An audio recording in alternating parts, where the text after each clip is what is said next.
স্বাধীন সভ্য গণতান্ত্রিক দেশে পুরুষ যদি নিজের সম্মান নিজের অধিকার নিয়ে বাঁচতে না পারে, তাহলে কোন রকমের কোন স্বাধীনতার স্বাধীন গণতান্ত্রিক দেশে বাস করি আমরা? কি সেই সংবিধান? পুরুষরা এখন আর পুরুষ নেই, পুরুষের পরিচয়টাই বদলে গেছে। পুরুষের পরিচয় এখন এটিএমের মতো হয়েছে। যে পুরুষ যত বেশি পকেট মানি দিতে পারবে, যে পুরুষ তার যত বেশি ইনকাম করে তার শ্বশুরবাড়িতে দিতে পারবে, সেই পুরুষের মূল্য তত বেশি। পুরুষের মানসিকতা, পুরুষের ভদ্রতা, পুরুষের সভ্যতার মূল্য এই সমাজ দিতে চায় না। পুরুষ কি মানুষ নয়? পুরুষের জীবনের দাম নেই, পুরুষের পরিবার নেই। তাহলে ভাবুন পুরুষ যাবেটা কোথায়? নমস্কার, বিবর্তন অ্যান্ড ফ্রেন্ডস মোটিভেশনের নতুন আর একটা ভিডিওতে আপনাদের সকলকে স্বাগত।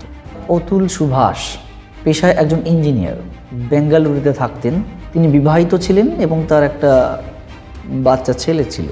মানে যত রকমভাবে সম্ভব তাকে নানান রকমের ধারা তার বিরুদ্ধে যোগ করে তার বিরুদ্ধে বধূ নির্যাতন সহ নানান রকমের মিথ্যা কেস দিয়ে তাকে ফাঁসানোর চেষ্টা করা হয়েছে এবং বিরাট মাপের খোরপোশের দাবি করা হয়েছে। যেটা জানা যাচ্ছে প্রাথমিকভাবে, প্রথমে 1 কোটি টাকা তার খোরপোশের জন্য দাবি করা হয়। তার স্ত্রী দাবি করেন অতুল সুভাষের কাছে। সেই খোরপোশের অ্যামাউন্ট 1 কোটি টাকা থেকে বেড়ে 3 কোটি টাকা এসে দাঁড়িয়েছে।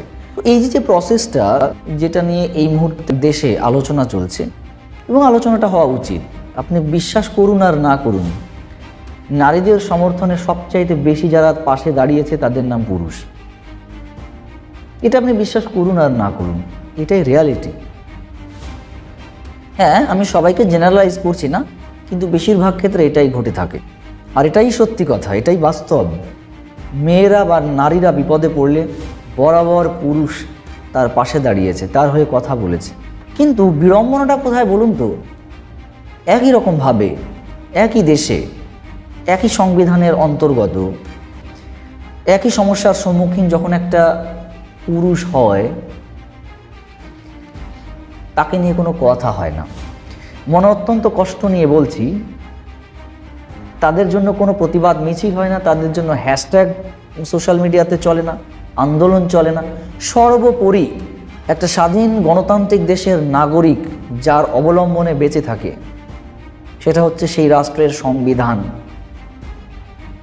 হ্যাঁ, আমি মানছি 498A, সেকশন 498A ধারা, বধূ নির্যাতন এর যে ধারা, এই দেশে এখনও এই ধারার প্রয়োজনীয়তা রয়েছে। আমি এটার বিন্দুমাত্র বিরোধিতা করছি না, এটা রয়েছে এবং এটাকে থাকতে হবে।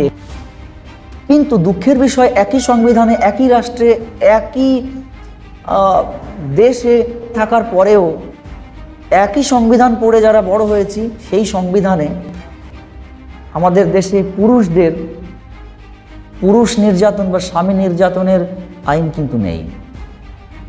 এবং এটা অত্যন্ত যন্ত্রণাদায়ক এবং অত্যন্ত ভারতীয় সংবিধানের বিড়ম্বনা। কোনো স্ত্রী যদি কোনো পুরুষের বিরুদ্ধে মিথ্যে মামলা করে, তাকে হ্যারাসমেন্ট করে, সেই বধূ বা সেই নারী বা কোনো মহিলা যদি তার শ্বশুরবাড়ির সমস্ত মানুষকে ফাঁসিয়ে চলে যায়, মজা দেখতে চায়, সে দাঁড়িয়ে দাঁড়িয়ে মজা দেখতে পারে, কিন্তু তাদেরকে সেই স্বামীকে বা সেই পুরুষকে বাঁচানোর জন্য কোনো আইন ভারতীয় সংবিধানে নেই। এখন প্রশ্নটা হচ্ছে কেন নেই? এটাই আমার প্রশ্ন। কারণ পুরুষকে বাঁচানোর জন্য কোনোদিন কোনো আন্দোলন হয়নি, পুরুষের জন্য কেউ কথা বলেনি। পুরুষ যখন বিপদে পড়ে, পাশে থাকা তার পুরুষ বন্ধুটি তার জন্য হাসে, তাকে নিয়ে ঠাট্টা তামাশা করে। কোনো বন্ধুকে যদি কোনো পুরুষ তার পারিবারিক অশান্তির কথা বলে, তার স্ত্রীর সঙ্গে তার বনিবনা চলছে না বা স্ত্রীর সঙ্গে তার বন্ডিংটা ঠিকঠাক নেই, এই কথাটা সে লজ্জায় বলতে পারে না তার সবচেয়ে কাছের বন্ধুর কাছেও। তার কারণ এটাই যে তার সবচেয়ে কাছের বন্ধু তার এই পারিবারিক অশান্তির কথা শুনে তাকে নিয়ে ঠাট্টা করবে, তাকে নিয়ে তামাশা করবে। তো মানুষ পুরুষেরা ভয়ে এই জন্য এই ব্যাপারে কোনো কথা বলে না। প্রয়োজনে সে নিজের জীবন পর্যন্ত দিয়ে দেয়, সে মারা যায়। আপনি ভাবুন, এই অতুল 24 পৃষ্ঠা সুইসাইড নোট লিখে গেছে এবং কয়েকটা কথা যা ওই সুইসাইড নোটে লিখেছে না, আপনি পড়তে পারবেন না। আপনি যদি সুস্থ মস্তিষ্কের মানুষ হন, আপনি পড়তে পারবেন না, আপনার গা শিউরে উঠবে। অত্যন্ত বিশ্বাস করে বিচার ব্যবস্থার কাছে সে বিচার চাইতে গেছিল, তার ন্যায় বিচার চাইতে গেছিল। তার তো কোনো অন্যায় ছিল না। একটা টক্সিক সম্পর্ক থেকে সুস্থভাবে আইন মেনে সে বেরিয়ে আসতে চেয়েছিল। শোনা যাচ্ছে যেই জজ সাহেব বা জজ সাহেবা যিনি তার এই মামলার ডাইভোর্স মামলার শুনানি করছিলেন, তিনি পর্যন্ত অতুলকে নিয়ে ঠাট্টা তামাশা করেছেন এবং তাকে সেটেলমেন্টের জন্য 5 লাখ টাকার প্রস্তাবও পর্যন্ত দিয়েছেন, এমনটা শোনা যাচ্ছে। তাহলে ভাবুন, পুরুষ যাবেটা কোথায়? পুরুষ কি মানুষ নয়? পুরুষের জীবনের দাম নেই, পুরুষের পরিবার নেই। সময় এসেছে এগুলো নিয়ে কথা বলতে হবে। কেউ না হলেও নিজের জন্য কথা বলতে হবে, প্রতিবাদের ঝড় তুলতে হবে, এটা বুঝিয়ে দিতে হবে বিচার ব্যবস্থাকে, মেন্স লাইফ ম্যাটার্স টু। পুরুষেরাও মানুষ। সেটা কেন বারে বারে ভুলে যাই? অত্যন্ত কষ্টের সঙ্গে বলতে হচ্ছে, পুরুষরা এখন আর পুরুষ নেই। পুরুষের পরিচয়টাই বদলে গেছে। পুরুষের পরিচয় এখন এটিএমের মতো হয়েছে। যে এটিএম যত বেশি কাজ করবে, সেই এটিএমে তত বেশি ভিড়। পুরুষের ক্ষেত্রেও তাই।